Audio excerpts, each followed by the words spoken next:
Oke, Assalamualaikum warahmatullahi wabarakatuh. Salam sejahtera untuk kita semua. Salam,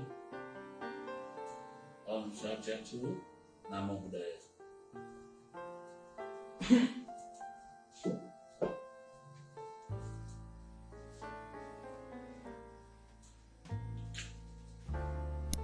Ya, saudara, hari ini kita saya hadir lagi di sini untuk menyapa rekan sejawat semua, ya. Terlebih-lebih mereka yang punya keinginan untuk belajar hukum. Tema kita hari ini tentang edukasi tentang asas hukum formil dan material. Kita mengenal namanya asas hukum formil dan material, tentu saja ini paling sering dibicarakan dalam perkara pidana. Jadi ada istilah delik. Namanya delik itu unsur delik, apakah itu delik aduan atau delik murni.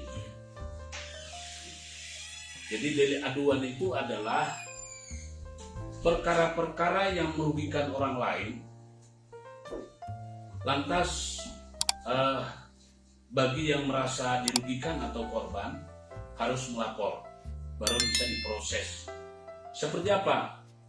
Pencemaran nama baik, ya, fitnah, penipuan, penggelapan, dan masih banyak lagi.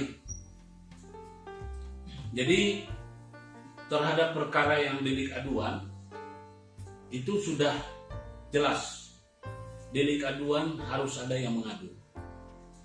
Tetapi untuk perkara-perkara yang namanya delik umum atau delik formil itu tidak perlu ada yang mengadu. Nah, kita mengenal di kepolisian ini terhadap dua unsur delik ini, ya. Untuk delik umum, polisi tidak perlu menunggu ada pelapor. Polisi tidak perlu menunggu ada korban, misalnya pembunuhan, ya, perampokan, ya, pencurian. Saudara perlu tahu bahwa polisi harus ada yang melaporkan kalau delik aduan baru bisa ditindak, ya. Pelanggaran undang-undang, ya, tentu saja yang namanya delik formil tidak perlu ada yang mengadu, seperti tentang undang-undang perbankan, ekonomi, ya, pencemaran lingkungan, ya, atau korupsi, ya. Jadi tidak perlu, ya. Nah, itu yang dibilang delik formil atau delik umum. Sebetulnya masih banyak lagi. Nah, saudara-saudara sebangsa dan setanah air, edukasi ini saya sampaikan buat siapa saja yang sedang belajar hukum ataupun yang menjadi aktivis penggiat hukum. Aktivis penggiat hukum adalah aktivitasnya orang itu berada di lingkaran persoalan hukum. Nah, penggiat hukum adalah orang yang memang hari-hari kerjanya masalah menegakkan hukum. Nah, penggiat hukum itu bisa jadi penyidik, bisa jadi DPU, bisa jadi advokat, bisa jadi LSM, ya, ataupun jurnalis-jurnalis yang memang mengkhususkan diri di bidang hukum. Jadi saudara-saudara sebangsa dan setanah air, saya pengacara Guntur Laremba, aktivis penggiat hukum pejuang kebenaran, menyampaikan edukasi ini dari mimbar Mahkamah Kebenaran. Saya bukan orang pintar, saya juga bukan orang yang ahli, tetapi karena kegiatan saya sehari-hari mengerjakan masalah hukum, maka tidak ada salahnya sebagai anak negeri ikut berbagi. Sesungguhnya untuk sosialisasi, ya, yang namanya sosialisasi dari segi hukum itu bukan tugas orang per orang dan bukan cuma negara, ya, tetapi ini tugas kita semua untuk mencerdaskan kehidupan bangsa. Jadi sekali lagi saya minta kepada kita semua, ya, agar mari kita berusaha untuk belajar sehingga kita ini tidak tertinggal. Kita tahu masalah hukum ini adalah masalah ketentuan dan undang-undang. Hukum dibuat untuk apa? Ya tentu untuk mengatur dan membatasi agar setiap orang melaksanakan, ya, sesuai dengan apa yang sudah diundangkan. Hukum itu memberikan sanksi bagi mereka yang menyalahi, ya, memberikan perlindungan bagi mereka yang menjadi korban. Ya, cuma kadang-kadang sekarang ini sering sekali terbalik-balik, ya. Seperti apa terbalik-baliknya? Terbalik-baliknya kita kadang-kadang karena orang yang tidak berdaya, ya, akhirnya apa? Yang tidak bersalah menjadi salah, atau yang menjadi korban menjadi orang yang salah, sedangkan orang yang sebagai pelaku, ya, malah dilindungi. Oleh siapa? Oleh mereka yang merasa memiliki kemampuan untuk melindungi. Nah, untuk itu kepada saudara-saudaraku, tidak ada salahnya kalau saudara-saudara belajar dari ini, ya.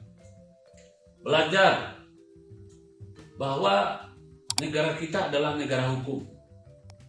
Ya. Setiap orang yang ada di negeri ini dianggap tahu tentang hukum itu. Meskipun dia itu pada dasarnya nggak tahu. Ketika dia melakukan pelanggaran, dia kena sanksi. Jadi mau dia tua, mau masih muda, mau dia itu buta huruf, tidak punya sekolah, ataupun orang yang berpendidikan, tetap saja mendapatkan sanksi ketika ada yang namanya melakukan pelanggaran. Jadi dia harus bertanggung jawab terhadap apa yang dia telah lakukan. Saudara semangsa dan setanah air, ya, berbicara masalah hukum formil, material. Formil itu adalah sesuai dengan tata cara, sesuai dengan ketentuan. Salah satu misal, seseorang ini melakukan perbuatan ini, sanksi pidananya adalah ini. Itu dibilang formil, aturannya. Sedangkan materialnya adalah apa-apa yang dia lakukan, apa-apa yang menjadi bukti, ya.